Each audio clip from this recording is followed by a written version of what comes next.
Hi everyone, कशा आहात सगळेजण. तर आज आहे मंगळवार म्हणजे 31 जानेवारी आणि थोडंसं बिझी होते त्याच्यामुळे या महिन्यात ब्लॉग नाही आले. कारण की मेकअपच्या ऑर्डरही आहेत, काही काही पुढच्या महिन्यातल्या आहे, फेब्रुवारीतल्या, काही काही मार्चमधल्या आहेत, अशा आहेत भरपूर ऑर्डरही आहेत. तर त्याचं सगळं शेड्यूल परत सगळ्या गोष्टी असतात त्या करत होते. तर मी तुम्हाला सांगते की मेकअप आर्टिस्ट जेव्हा होतात ना तेव्हा खूप जास्त रिस्पॉन्सिबिलिटी येते असं मला वाटायला लागले. कारण की आपल्या कस्टमरची केअर करणं, त्याला जे पाहिजे तसे हेअरस्टाईल, पर त्याचं लूक, ह्या सगळ्या गोष्टी म्हणजे खूप इम्पॉर्टंट ठरतात. आणि मी कसं करते की कस्टमरचा मी ऐकून घेते. पहिली गोष्ट म्हणजे मी कस्टमरचं ऐकून घेते. आणि काही गोष्टी अशा असतात की ज्या मला असं वाटतात की मी सजेस्ट करायला पाहिजे.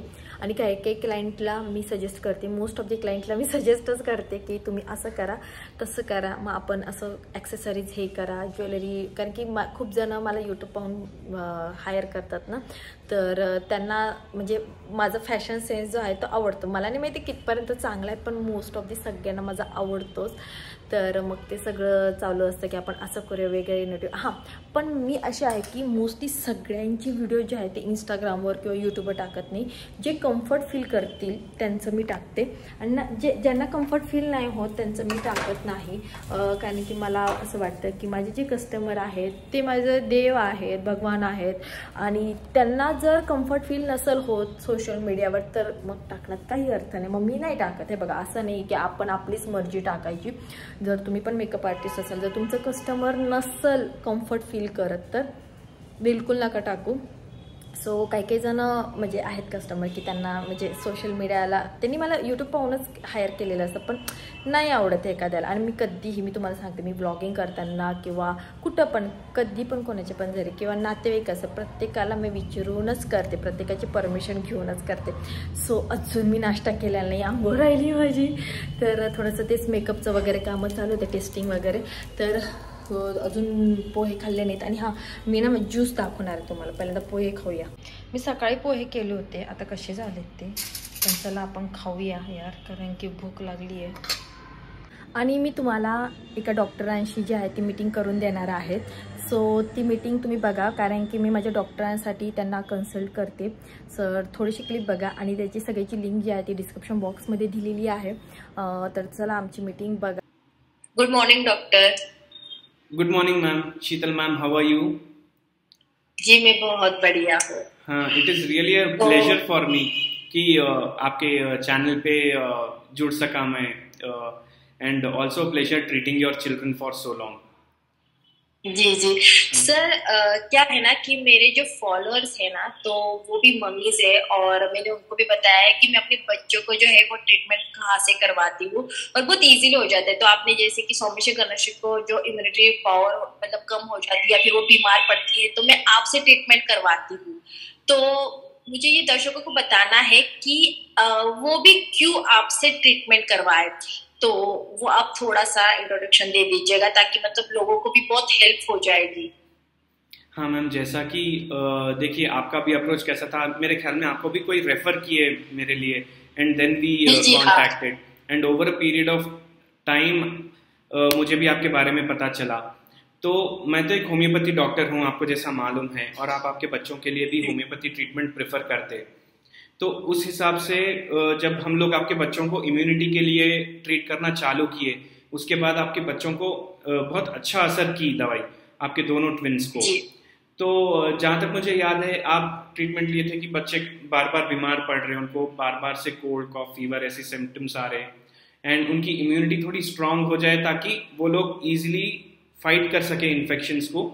उस चीज़ के लिए आप मुझसे ट्रीटमेंट लिए, एंड बहुत अच्छा वो लोग अब फील कर रहे. तो क्या है, होम्योपैथी ट्रीटमेंट रहता मेरा all over India 70 to 80% of my cases post Covid are all online. तो मैं ऑनलाइन ट्रीटमेंट देता हूँ, और मेरे पेशेंट्स को भी वो बहुत ईजी हो जाता क्योंकि घर बैठे बैठे उन लोगों को दवाई आ जाती. वो लोग मुझसे ऑनलाइन कंसल्ट करते हैं। बोलनी है इसमें कि जैसे कि अभी हम कहीं घूमने गए, ट्रैवलिंग के लिए गए, बच्चे को कभी पता नहीं चलता कि बच्चा कब बीमार पड़ जाए, छोटे बच्चे कभी भी बीमार पड़ते हैं। तो मुझे ना वो एक बहुत इजी ऑप्शन लगता है कि मतलब डायरेक्टली आपके साथ कांटेक्ट करूं और फिर आप मुझे सभी चीजें बता देते हैं। बट ये होम्योपैथी की जो दवाएं होते हैं ना, बच्चे कहते हैं सर, आपको भी बताया, मैंने ये भी बताया था कि बच्चे कहते कि नहीं अभी टाइमिंग हो गया दवाई का, तो वो इजीली हैप्पीली भी पी लेते हैं। बोलते नहीं कभी देना। हाँ। और मुझे पूछना है कि अगर सपोज मेरे जो फॉलोअर्स है उनको अगर रीच आउट करना है तो कैसे करें, वो बताइएगा। देखिए आप एक काम कर सकते हैं, आप आपके डिस्क्रिप्शन में मेरे क्लिनिक के एड्रेस और क्या बोलते हैं जो कांटेक्ट नंबर रहता है वो आप दे सकते हैं उन लोगों को। वो लोग डायरेक्ट मुझसे रीच कर सकते हैं, अपॉइंटमेंट बुक कर सकते हैं। मैं उनसे ऑनलाइन कंसल्ट करके उनकी दवाइयाँ घर पे भिजा देता हूँ। लोग पूछेंगे कि हमको प्रिस्क्रिप्शन भेजे तो हम लोग खरीद ले सकते बोल के, बट प्रॉब्लम क्या रहता प्रिस्क्रिप्शन के अंदर, होम्योपैथी में दवाइयाँ क्लिनिक में बनानी पड़ती। मेरे ख्याल में आपको भी ये बात मैं पहले समझाया था कि हर पेशेंट अलग रहता है। अगर आपकी डोज रहता है, प्रोपोर्शनल रहता है। हाँ, प्रोपोर्शनल रहता। प्लस आपकी बेटी को फीवर है, मेरी बेटी को फीवर है, तो हम दोनों की बेटियों को अगर हम लोग कोई दूसरे सिस्टम में जाएंगे तो पैरासिटामोल देंगे वो लोग फॉर एग्जाम्पल। बट यहाँ पर वैसा नहीं रहता, हम लोग होलिस्टिक ट्रीटमेंट देते। हम लोग पेशेंट को ट्रीट करते, बीमारी को ठीक नहीं करते, हम लोग पेशेंट को ठीक करते। तो इसीलिए ये ज़रूरी हो जाता है होम्योपैथी डॉक्टर्स के लिए कि हम लोग क्लिनिक में प्रिपेयर करके आपको मेडिसिन भेजें घर पे। तो अभी मैं जब से लॉकडाउन हुआ, जब से 70 to 80% मेरा क्लिनिक ऑनलाइन चल रहा।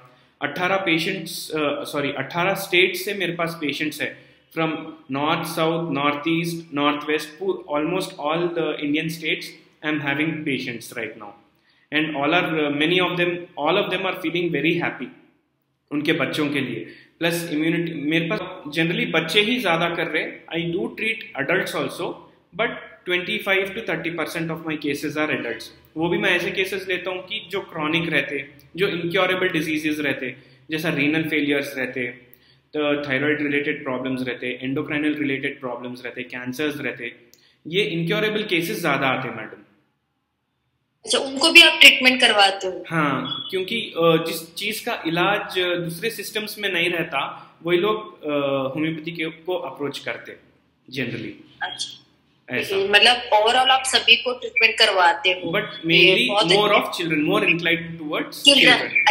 हाँ जी, ठीक है डॉक्टर। तो अभी मैं सभी को, मेरे जो व्यूअर्स है, तो उनको सभी को आपका एड्रेस और आपका जो भी लिंक है मैं डिस्क्रिप्शन बॉक्स में दे दूंगी, ताकि वो आपके यहाँ तक रीच आउट हो जाए। मीटिंग जी आहे ती डॉक्टरांसोबत होती आमचं, तर सगळं संपलेलं आहे। म्हणजे मला असं वाटतं की मी माझ्या मुलांना जे डॉक्टर कन्सल्ट करते तर तुम्हाला पण त्यांचं इंट्रोड्यूस करून द्यावं। मला माझ्या पेजवर जे आहे तुम्ही पाहिलं असेल तर युनिक ब्लाऊज आहेत, त्या ब्लाऊजचे डिझाईन पण वेगळे आहेत। ते सगळं रात्रभर ते डोक्यात, म्हणजे आता हे कसं करायचं, ते कसं करायचं, या सगळ्या गोष्टी चालू आहेत डोक्यामध्ये आणि मजा येते आहे, थोडंसं वेगळं। आणि या संडेला नाही तर मंडेला शूटिंग असणार आहे साऊथ इंडियन ब्राईडचं, बघूयात। कारण की आमचे जे मास्टर जे आहेत त्यांचे ब्लाऊज होण्यावर डिपेंड आहे कधी होते। सो चला आता मी त्यांच्याकडंच चाललेले आहेत, आमच्या मास्टरजीकडं। मास्टरजी म्हणजे आमचे जेंट्स नाही आहेत, लेडीज आहेत त्या। तर त्यांना मी जेव्हा कम्फर्ट फील होतील तेव्हा त्यांना व्लॉगिंगमध्ये घेऊया पण नक्की घेऊ। मी कुलूप कुठं ठेवलं, कुलूप। सो आता नितेशसोबत चालले आहे मी, काय नाही ॲक्च्युली नितेशला माहीतच नसतं मी त्याला कुठं घेऊन जाणार असते। चला, केस पण विचारले नाही, डोकं धुवायचं होतं आज। अयो शायनिंग गॉगल पार दुकानात गेले पार। हां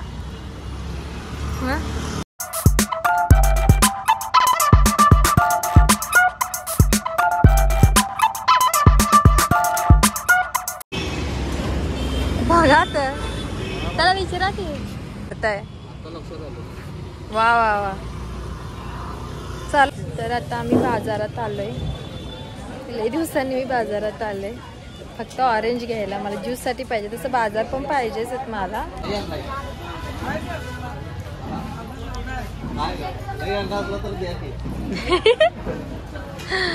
काय पण बोलता का, आहे का यांच्याकडं?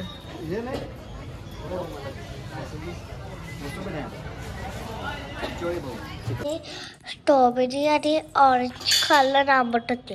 स्ट्रॉबेरी आणि हे कलर आहे स्ट्रॉबेरी ऑरेंज ना आंबट लागते. होय. आता सगळ्यात पहिल्यांदा मी बीट टाकणार आहे. एक बीट सोलून टाकलेलं आहे आपण. थोडेसे हे गाजर टाकायचे, अर्ध गाजर टाकायचे. त्याच्यानंतर ही अर्धी काकडी टाकूया आणि मोसंबी नाही तर संत्री जे आहे ते तुम्ही टाकू शकता. डिपेंड तुम्हाला काय आवडतं ते पण टाकू शकता. फक्त बिया आहेत ना जरा काढून टाका. सकाळी पिऊ शकता, संध्याकाळी पिऊ शकतात. मी आठवड्यातनं नाही तर दुपारी पिऊ शकतात. ॲक्च्युली मला एवढं लेट होत नाही. मी सकाळी सकाळीच पित असते ब्रेकफास्टच्या टायमिंगला. पण हे नव्हतं, ऑरेंज नव्हते. ऑरेंज नाही टाकत मी, मोसंबी टाकते. बट आता मोसंबीचा सीझन संपला आहे त्याच्यामुळे मग आता मी ऑरेंज आणलं आहे. तर आता आपण ह्याच्यामध्ये ना पाणी टाकणार आहोत. हे बघा, पाणी टाकूया आणि मिक्सरमधून फिरवूया.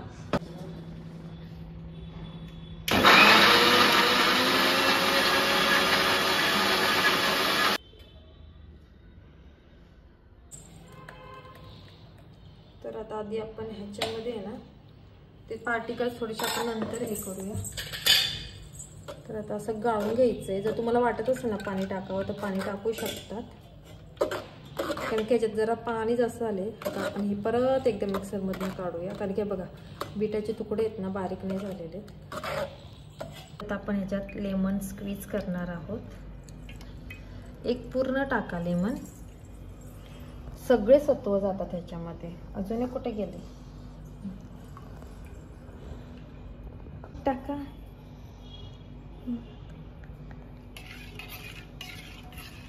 लागेल तर तुमच्या आवडीनुसार जे आहे ना तुम्ही हनी टाकू शकता. आता हे संपतच चालले त्याच्यामुळे मी परत ह्याच्यात टाकते.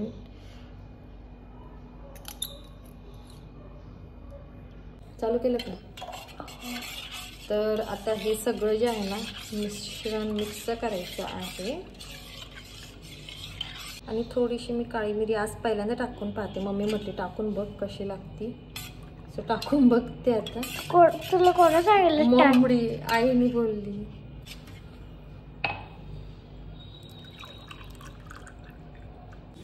सो आता मी माझा ज्यूस जो आहे तो पिते. तर ह्या ज्यूसमध्ये ना खूप सारे विटॅमिन्स आहेत. तुम्ही सर्च करा. आणि मेन म्हणजे ना स्किन बघा किती चांगली झाली आहे. थोडेफार पिंपल्स आहेत, खूप थोडेफार, जास्त नाही आहेत. सो तुम्हाला दुपारी मी सांगितलं होतं नाही का की ज्वेलरी ऑर्डर केली तर मी चेन्नईवरून. तर त्या सगळ्या ज्वेलरी आलेल्या आहेत, सगळ्यांनी आलेल्या आहेत, काही काही आलेल्या आहेत. पण माझी एक्साइटमेंट एवढी ना की नाही तुम्हाला दाखवायचं आहे आता. सो म्हणजे आता माझे ब्रायडल्स वगैरेसाठी आता साऊथ इंडियन ब्रायडलचं शूट आहे. सो हे सगळे जे ज्वेलरी आहेत ना त्या अशा पॅकेजिंगमध्ये आलेल्या आहेत माझ्या. हे बघा, आणि खूप छान छान टेम्पल ज्वेलरी जे आहेत ते आलेले आहेत. आणि त्याला सगळ्याला अशातच ठेवायचं असतं. त्याच्यानंतर हा गळ्यातला सेट आहे इथला. त्याच्यानंतर हा कमरपट्टा आहे जो की तुम्ही साऊथ इंडियन ब्राईडच्या लग्नामध्ये कंपल्सरी पाहायला असणार आहे. अजून ज्वेलरी हळूहळू ऑर्डर करते. ही बिंदी आहे, हे कानातले.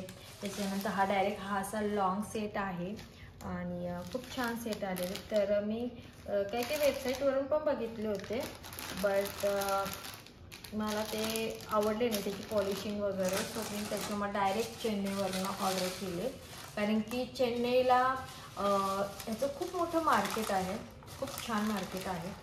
पण तिथं जाऊन म्हणजे मला परवडणार नव्हतं, कारण की ज्वेलरी खूप कॉस्टली आहेत. एक एक ज्वेलरी खरंच खूप कॉस्टली आहेत. मी आता सांगू नाही शकत, काही हरकत नाही. ह्याच्यावर पण आहेत, म्हणजे वेगवेगळ्या वेबसाईटवर पण आहेत या सगळ्या ज्वेलरी, पण सेमच दिसायला आहेत, पण त्याची क्वालिटी तशी नाही आहे. म्हणजे खरं सांगते, खडे वगैरे म्हणा, त्याची पॉलिशिंग म्हणा. कारण की आता मी जेव्हा बँगलोरला होते ना तेव्हा मला पण वाटायचं की यार हे तर सेमच आहे, ह्याच्यात काही वेगळं आहे. हां, बट मला तिथं सगळं फरक कळले. मी तिथं पण जेव्हा बँगलोरला पण जेव्हा शिकायला होते ना मेकअप आर्टिस्टचा कोर्स शिकायला, तेव्हा तिथं मला कळलं की ह्याच्यामध्ये नाही व्हरायटी आहे. तर असे खूप छान छान ज्वेलरी जे आहेत ते सिम्पल ह्या अशा पण ऑर्डर केलेल्या आहेत मी. आणि हळूहळू सगळं आता गोळा करून राहिले, कारण की ह्याचा खर्च पण जास्त आहे करायचं सगळं. अजून हा सिम्पल आहे, पहिला ब्रायडल दाखवला, हा पण एक आहे. हा जरा वेगळा, म्हणजे मी आता एक थोडक्यात दाखवू राहिले. हे सगळे असं बबल रॅपमध्येच येतात हे सगळे ज्वेलरी. आणि हा तिकडनं आणलं आहे तुम्ही. अँड हे पण असं आहे, ही ज्वेलरी छान आहेत, म्हणजे मला आवडलं. कारण की मी ऑनलाईन पण बघितले होते ना, ते एवढे नव्हते आवडले मला. परत सगळ्यात जास्त मला हा सेट आहे ना, मला खूप दिवस झाले हा पाहिजे होता, हार पाहिजे होता माझ्या कलेक्शनमध्ये. आता मी काढत नाही आहे, तुम्ही माझे जेवढे पण व्हिडिओज येतील, शूटिंग्स येतील इंस्टाग्रामवर, त्याच्यावर तुम्हाला दिसेलच. तर हे सगळं असं मी घेऊन ठेवलेलं आहे. कारण की मी जेवढं मेट्रो सिटीमध्ये शिकलेले आहे, जसं की दिल्ली बँगलोरमध्ये शिकलेले आहेत ना, तर तिथं हे सगळे ज्वेलरी जे आहेत ते तुम्हाला रेंटेड भेटतात. आणि मी राहते इचलकरंजीला, तर या साईडला नाही आहे. तर या सगळ्या ज्वेलरी रेंटेड नाही भेटत आहे. मेट्रो सिटीमध्ये सगळं तुम्हाला इझिली अवेलेबल होतं. तर हे जे आहे ते मुहूर्तम लुक जर तुम्हाला माहीत असेल तर त्याच्यासाठी हे लागत असतं. आणि ह्याची क्वालिटी पण इतकी भारी ना, थोडंसं ते हे असं झाले ते कट करावं लागेल. जर मी ऑनलाईन पण ऑर्डर केलं होतं तर एकदम छोटे होते, म्हणजे याची क्वालिटी बघितल्यानंतर सुद्धा कळते. आणि हे पण खूप चांगल्या रेटमध्ये भेटलेले मला, सगळे व्यवस्थित. परत साड्यांचे बेल्ट, माझ्याकडे आता सगळे साड्यांचे बेल्ट राहिले, हे पण छान आहे. अजून पण ह्याच्यात दुल्हनचा सेट आहे, ह्याच्यामध्ये इथला नेकलेस आहे, परत कमरपट्टा आहे, हा सगळं ब्रायडल सेट आहे. आणि त्याच्यानंतर एक लॉंग नेक पीस आहे, हा पण सगळं हळू ठेवावं लागेल. असं लॉंग नेक पीस आहे. बघूया आता आपल्याला जर 2 मिनटं. हे सगळं साऊथ इंडियन सगळे ज्वेलरी आहेत. आणि मेन म्हणजे मला न्यायची ना तशी फिनिशिंग नव्हती पाहिजे, एकदम ते येल्लो गोल्डन असतं नाही का, ते तसं नव्हतं पाहिजे. मला मॅट फिनिशिंग पाहिजे होती आणि तशीच आलेली आहे. ओके, सो चला आजचा हा ब्लॉग मी इथं एंड करते. आणि तुम्हाला तर आपल्या ब्लॉगमध्ये खूप व्हेरिएशन भेटणार आहे. मी तरी डेली ब्लॉग करायचा प्रयत्न करणार आहे, बघूया कितपत होतं ते. पॉझिटिव्ह.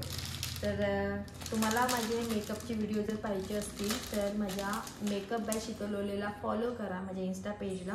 कारण की आता आपलं काम हळूहळू काय होतं की या सगळ्या गोष्टी करण्यामध्ये मला का बरं वेळ लागतो, कारण की एक मेन म्हणजे या गोष्टी इथं इझिली अवेलेबल नाही भेटत आहे. आणि आत्ता मला पॉसिबल नाही आहे कुठं जायला, सो मी सगळं ऑर्डर करून घेत आहे. त्याच्यामुळे थोडासा वेळ लागतो, कारण की 15 दिवस झाले मी ऑर्डर केले. अजून पण काही ज्वेलरी येऊ राहिल्या, पण मला तर हवलं नव्हतं म्हणून मी दाखवले तुम्हाला या सगळ्या ज्वेलरी.